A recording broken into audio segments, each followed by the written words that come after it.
హ్యావియర్స్ good evening, welcome to profit master dot in.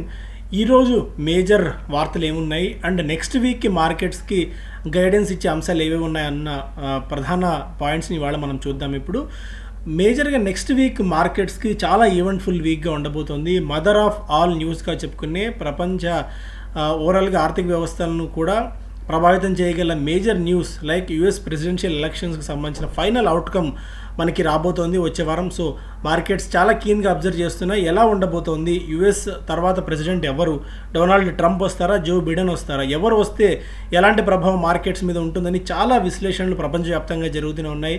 Especially మన markets కూడా చాలా కీన్గా అబ్జర్వ్ చేస్తున్నాయి. ఎందుకంటే మనం యుఎస్ అండ్ ఎస్పెషల్లీ యుఎస్తో మనం చేస్తున్న ట్రేడ్ కారణంగా అండ్ యుఎస్ చైనాతో ఉన్న ట్రేడ్ మనం ఒక ట్రైపార్టీ లాగా ముగ్గురు ఉంటాం. ఎందుకంటే ఒకవేళ చైనాతో కనుక ఇబ్బంది వస్తే నెక్స్ట్ వాళ్ళకి ఇండియా మేజర్ పార్ట్నర్గా ఉంటుంది, ఫ్రెండ్లీ పార్ట్నర్గా మనం ఎగుమతులు చేసేందుకు కానీ వాళ్ళతో ఫ్రెండ్లీగా మనం టైఅప్ పెట్టుకునేందుకు కానీ చాలా అవకాశాలు మనకు ఉంటాయి. అండ్ ట్రంప్ వస్తే మనకి మళ్ళీ ఒక రకంగా చూడాలంటే కొన్ని పాజిటివ్ పాయింట్స్ ఉన్నాయి, కొన్ని నెగిటివ్ పాయింట్స్ ఉన్నాయి. లైక్ ఐటీ కంపెనీస్కి కొద్దిగా నెగిటివ్ అవ్వచ్చేమో, అండ్ డిఫెన్సివ్ పార్ట్లో కానీ లేదంటే మిగిలిన పార్ట్స్లో మ్యానుఫ్యాక్చరింగ్ సైడ్ మనకు కొద్దిగా పాజిటివ్ ఉండే అవకాశం ఉంది. ఇలా రకరకాల విశ్లేషణలు ప్రస్తుతం మనం చూస్తున్న ఈ తరుణంలో వచ్చే వారం ప్రధానంగా మార్కెట్స్ ఎలాంటి డైరెక్షన్ ఉన్నాయో చూద్దాం. మళ్ళీ కరోనా వైరస్ కేసుల సంఖ్య ప్రపంచవ్యాప్తంగా అనూహ్యంగా పెరుగుతుంది. యుఎస్లో ఈ ఒక్కరోజు దాదాపు 99 అంటే దాదాపు 1,00,000 కేసులు ఈరోజు నమోదు అవ్వడం చూసాం. అయితే ఈ సెకండ్ వేవ్ థర్డ్ వేవ్ దీనికి పేరు ఏది పెట్టుకున్నా సరే మళ్ళీ లేటెస్ట్ సర్జ్ అనేది చాలా అనూహ్యంగా పెరుగుతుంది. ఈసారి గతంలో వచ్చిన దానికంటే చాలా ఎక్కువ ఇంపాక్ట్ ఉండొచ్చు అని చెప్పి స్ట్రీట్ ఎక్స్పెక్ట్ చేస్తుంది. కాబట్టి ఈ కోవిడ్ కేసుల సంఖ్యను కూడా మార్కెట్స్ చాలా కీన్గా అబ్జర్వ్ చేస్తున్నాయి. సెకండ్ పాయింట్, మనకి ఇంగ్లాండ్లో మళ్ళీ లాక్డౌన్ అధికారికంగా ప్రకటించారు. Prime minister Boris Johnson stay at home order in England. ఇంకా వేరే గత్యంతరం ఏమీ లేదు కాబట్టి people will be order to stay at home unless it's for essential purpose అన్నట్టుగా ఆయన చెప్తున్నారు. Including education, medical reasons or go to shop groceries అన్నట్టుగా ఆయన చెప్తున్నారు. Non essential business will be forced to close and pubs, bars and restaurants must close except for take away and delivery. So మొత్తానికి చూస్తున్నట్టయితే ఆయన చెప్తున్న క్లియర్గా కూడా hand sanitise చేసుకోండి, ఫేస్కి మాస్క్ పెట్టుకోండి, సోషల్ డిస్టెన్స్ మెయింటైన్ చేయండి.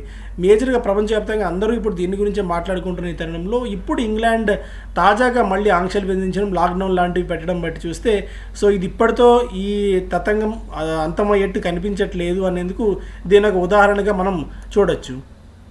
అండ్ నెక్స్ట్ వీక్లోనే మనకి ఎలక్షన్ రిజల్ట్స్ కూడా రాబోతున్నాయి కాబట్టి యూఎస్ ఎలక్షన్ సంబంధించి మార్కెట్స్ కూడా దాన్ని చాలా కీన్గా అబ్జర్వ్ చేస్తున్నాయి.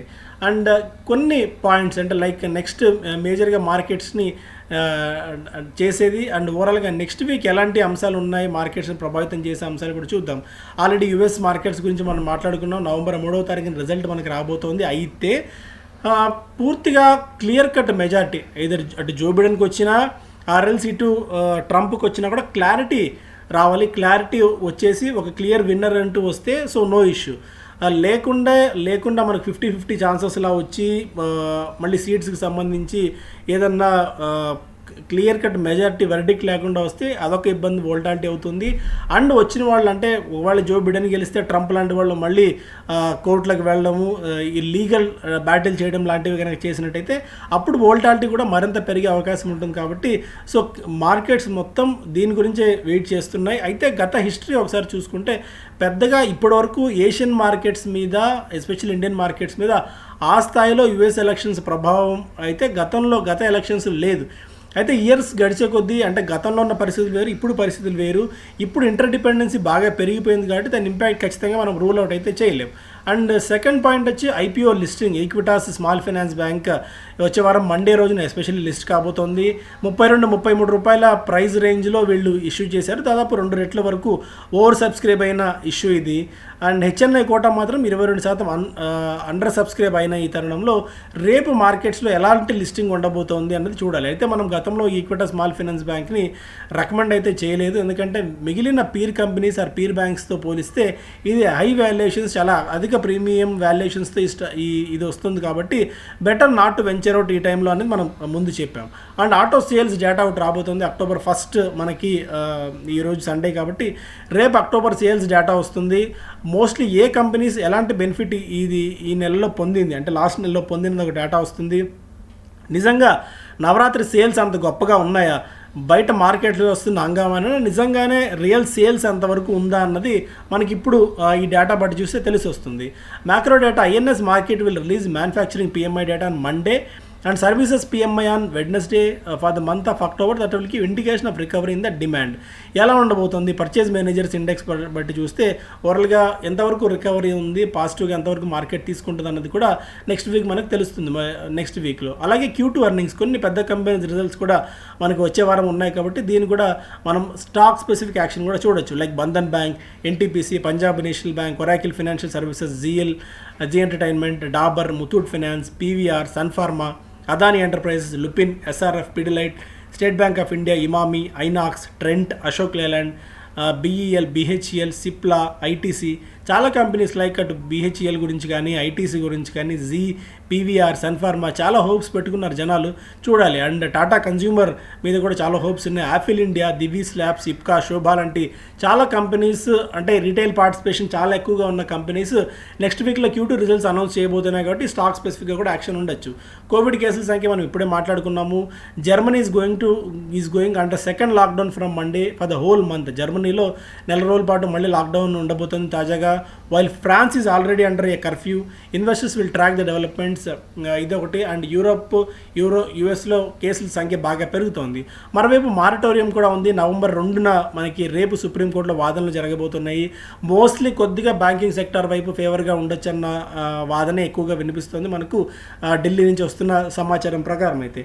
అలాగే ఇప్పుడు ఏదైతే బ్యాంక్స్ వసూలు చేసాయో compound interest and simple interest, దాన్ని వెనక్కి తిరిగి ఇచ్చేయాలని చెప్పి బ్యాంక్స్కి ఇప్పటికే గవర్నమెంట్ ఆదేశాలు జారీ చేసిన నేపథ్యంలో సో ఆ యాక్టివిటీ కూడా మనకు ఉంటుంది.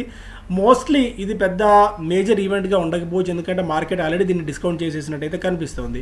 అలాగే India VIX surge to close to 25 as traders have become wary of the increased uncertainty in the market. VIX బాగా పెరిగిపోయింది, registering a breakout from the consolidation of 3 months. 3 నెలల కన్సాలిడేషన్ తర్వాత అప్సైడ్ బ్రేక్అవుట్ విక్స్ ఇచ్చింది. So ఇటువంటి టైంలో especially volatility చాలా ఎక్కువగా ఉంటుంది. అండ్ ఇప్పటికిప్పుడు ఆప్షన్స్లో ట్రేడ్ చేసేవాళ్ళు జస్ట్ నేక్డ్ ఆప్షన్స్ గుడ్డిగా తీసుకుంటే మాత్రం డబ్బులు పోతాయి. మనకు అంటిల్ అన్లెస్ ఒక క్లారిటీ వచ్చి, అంటిల్ అన్లెస్ మనకి ఒక ఫిక్స్డ్ ఒక ప్రైజింగ్ ఫార్ములానో ఒక స్ట్రాటజీయో మనం అవలంబించి డెసిషన్ తీసుకుంటే తప్ప అంటిల్ అన్లెస్ జస్ట్ ఒక నేక్డ్ ఆప్షన్స్ తీసుకుంటే మాత్రం డబ్బులు పోయే ప్రమాదం చాలా ఎక్కువగా ఈ టైంలో ఉంటుందన్న విషయాన్ని కూడా మనం దృష్టిలో ఉంచుకోవాలి. సో మోస్ట్లీ ఇంకొక మేజర్ పాజిటివ్ న్యూస్ ఏంటంటే GST monthly collection crosses 1 lakh crores for the first time in FY21. So ఈ ఏడాది మొదటిసారిగా ₹1,00,00,000 మార్కును జిఎస్టీ వసూళ్లు దాటాయి.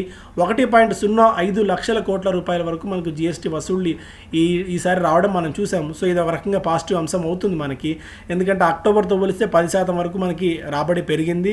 అలాగే గతంతో పోల్చుకున్నా కూడా రెగ్యులర్గా కన్సిస్టెన్సీ గ్రోత్ మనం చూస్తూ వస్తున్నాము. సో ఓవరాల్గా మనకి ఇండియాలో యాక్టివిటీ ఫుల్ లెంత్లో మొదలైపోయింది, ఫుల్ లెంత్గా నడుస్తుంది అనేందుకు కూడా దీన్ని నాకు ఉదాహరణగా మనం చూసే అవకాశం ఈ టైంలో చాలా స్పష్టంగా కనిపిస్తుంది. సో నెక్స్ట్ వీక్ మనం పదే పదే చెప్తున్నట్టు చాలా ఈవెంట్ఫుల్ వీక్ ఉండబోతోంది. సో బెటర్ చాలా కాషియస్గా ఉండడం మంచిది. లాభాల్లో మంచి స్టాక్స్లో అంటే కొన్ని చిన్న స్టాక్స్లో ఫండమెంటల్స్ పెద్ద గొప్పగా లేని స్టాక్స్లో ప్రాఫిట్స్ బాగా ఉంటే ప్రాఫిట్స్ బుక్ చేసుకొని మెల్లగా క్యాష్లో ఉండడం మంచిది మనం. అలాగే మన ఫండమెంటల్ స్టాక్స్ ఉంటే స్టిక్ ఆన్ అవ్వడం మంచిది. ఏదైనా ఆపర్చునిటీ వచ్చి క్యాష్ మనం ఉంచుకోగలిగితే ఆ క్యాష్ని కూడా మనం బెటర్ క్యాష్లో ఉంచి ఏదైనా ఆపర్చునిటీ వచ్చినప్పుడు కొనుగోలు చేయడం కూడా మంచిది. And on a funny note and lighter note మనం ఫుడ్ బాబా అని ఒక కొత్త దీన్ని మనం తీసుకురావడం స్టార్ట్ చేసాం. ఈ సర్వీస్ని ఒక సిరీస్ని స్టార్ట్ చేయడం జరిగింది. ఒక ఫన్నీ మోడ్లో ఓవరాల్గా ఒక స్టాక్ ఫండమెంటల్స్ని ఎక్స్ప్లెయిన్ చేస్తూ ఒక ఫన్నీ నోట్లో రాసాము. ఇంట్రెస్ట్ ఉంటే ఖచ్చితంగా దీన్ని చదవండి, మీకు కూడా చాలా ఆసక్తిగా అనిపిస్తుంది. And I request each and every one చదివిన తర్వాత కామెంట్స్ కూడా చేయగలిగితే అంటే ఇది ఎలా ఉంది, మిమ్మల్ని ఆకర్షించగలిగిందా లేదా అన్నది కూడా మాకు తెలిసే అవకాశం ఉంటుంది. సో దట్ దీన్ని మరింతగా డెవలప్ చేసేందుకు కూడా మాకు ఆస్కారం దొరుకుతుంది. సో అండ్ రెగ్యులర్గా ProfitMaster.in సైట్ని ఎప్పటికప్పుడు చూస్తూ ఉండండి. మన టీం అంతా కూడా రెగ్యులర్గా దీని మీద బాగా ఎఫర్ట్స్ పెట్టి న్యూస్ని అప్డేట్ చేస్తుంది. సో ఖచ్చితంగా దీని అందరికీ ఉపయోగపడుతుంది నేను అనుకుంటున్నాను. సో ఆ నోట్తో దీన్ని వైండప్ చేస్తాను. Thank you so much. Have a great good night.